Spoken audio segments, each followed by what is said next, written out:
Thanks for staying with us. We're at Premier Farm and Home. We're joined by Chad. Chad, it's good to see you again. Nice to see you. Good. I'm on a downslope, so Chad's really not that much taller than I am. But anyway, so spring, exciting time in Kansas. People start thawing out, pastures start thawing out. We think about burning, but we also think about managing without burning. Yeah, so a lot of our guys who are out there have to decide what kind of grass are we going to manage. So the decision for them is, do I have a warm season pasture that I'm going to put cows out on later or stockers out on later, or do I have a cool season pasture that we might need to do some management practices to it. So a lot of times early like this, if we have cool season pastures like fescue, we're thinking about fertilizing those pastures, getting that growth ready to be able to turn them out earlier than we would for our native warm season pasture. So determining what you've got, maybe fertility, if that makes sense, and then down the road we'll maybe look at weed control, something like that into it. And that's something I was just getting ready to ask you about, weed management. I mean, this time of the year we've got, we should be, if we've got a lawn, we're thinking about pre-emergent. Should we still be thinking about that pasture?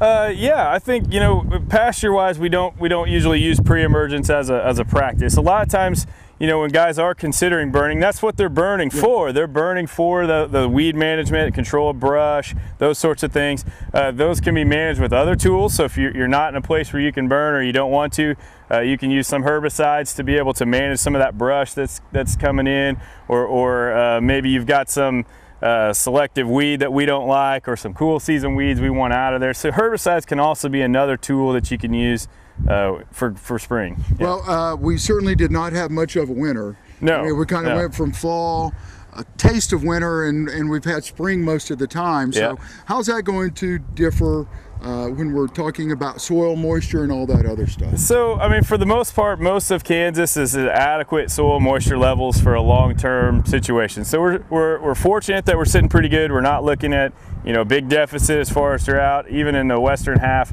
got some pretty good rains this fall. So we're sitting on average okay. However, that top can dry off pretty quick, especially when the grass and everything starts to wake up. They'll start to pull moisture from the ground, and that top will get dried off. So we will really be looking forward to some spring rains to get the pastures revived and going. That being said, because we had extra rain, we'll also probably have a little bit more weeds than we normally do.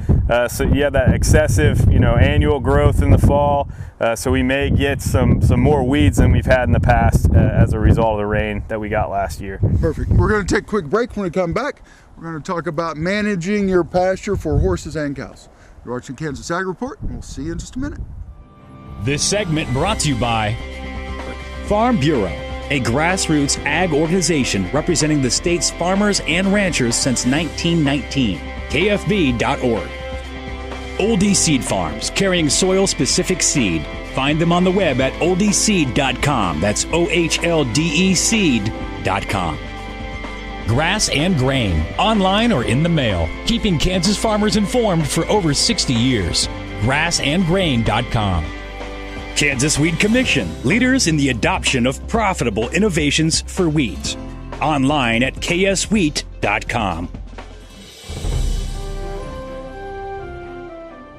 Thanks for staying with us. We're at Premier Farm and Home here in Topeka, and we're joined by Chad. Chad, in the first segment, we were talking about getting ready for spring. And okay, now we're kind of ready for spring. We're going to start turning horses out.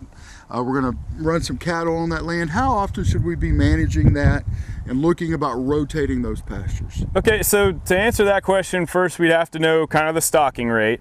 And that's determined by a variety of factors. One is the type of grass, how much rain are we getting, did we fertilize, did we not fertilize? So you want to kind of take those variables into consideration. And if you're stocking, at what I would call an adequate level, where you're planning on doing it for 90 or 120 days, something like that, it's probably what you should plan for. So you want that animal to be able to eat for about that period of time before you move it around.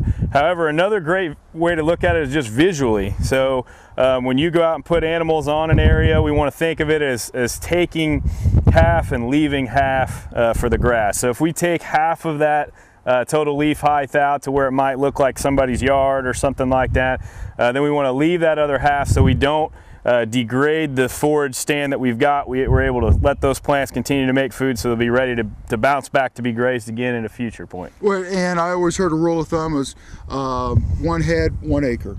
Yeah, that 1 head 1 acre is really common for our cool season fertilized pastures. We may go, step that down in our native situations. When we get out there, we may do 4 per acre or something like that. And again, it really just depends on the forage quality, what's adequate. You can certainly talk to an extension specialist if you want to get a calculation down as to what your pasture specifically could use. But I think that's a good rule of thumb, is somewhere between 1 and 4 per acre. And that depends on if the cows have calves on the side. If they're stockers, they're going to be lighter than cows. So it just depends on what you want to do with that use. Yeah. And horses, the same thought, or we a little more per head per acre? Yeah, so horses, a lot of times they'll require more acreage, even up to 6 acres per horse, simply because they process and eat a lot more forage. Where cows have rumens, they eat and then they kind of like chew their cud and process it, and then they go eat some more. Horses just continually eat all the time. They have more of a simple stomach process, so they'll process more forage, so they'll eat more forage. Right. Yeah. And so we want to supplement why we've got young grass, or we not have to worry about that being this early in the spring? Yeah, so oftentimes if we're talking about cattle, we do worry a little bit about grass tetany, so we might provide a high magnesium mineral prior to going out to grass, sometimes 60 to 120 days. And all that's doing is just making sure we don't run into grass tetany issues. Another supplement, a lot of times protein is very high in that young tender grass, so the forage is at its peak early, and then as it gets older or more mature, we might think about supplementing some protein late in the season for cool season. Warm season grasses we may supplement early. Okay. Yeah. Horses same way, or? Horses the same way. A lot of times we'll be doing, you'll either have some sort of feed that you'll be feeding them, and just make sure that that's fortified for horses. I think that's probably the best way, because horses, we're gonna have a little bit more intimate contact with them than we would our cows. Cows, we kind of turn out to the pasture and say, all right, we get a little break for a little, check on them, right? Horses, we're usually gonna see daily or have some sort of relationship with them, so feed makes more sense for them usually to provide supplement. Perfect. HeyCow.com, we want to remind everybody, HeyCow.com is the website. You can get all your information from Premier Farm and Home. We'll see you in just a minute. If you would like to advertise your business on Kansas Ag Report, give us a call, 785-580-3287. The producer-funded Kansas Wheat Innovation Center was built to get improved varieties into the hands of farmers faster. Kansas Wheat, farmers advancing their future through wheat genetics research. Premier Farm and Home has what you need to make your lawn the best in the neighborhood. Hi, I'm Ken. We choose Premier Farm and Home for the professional look that we do ourselves. Feel free to stop in. You can also visit our website at heycow.com.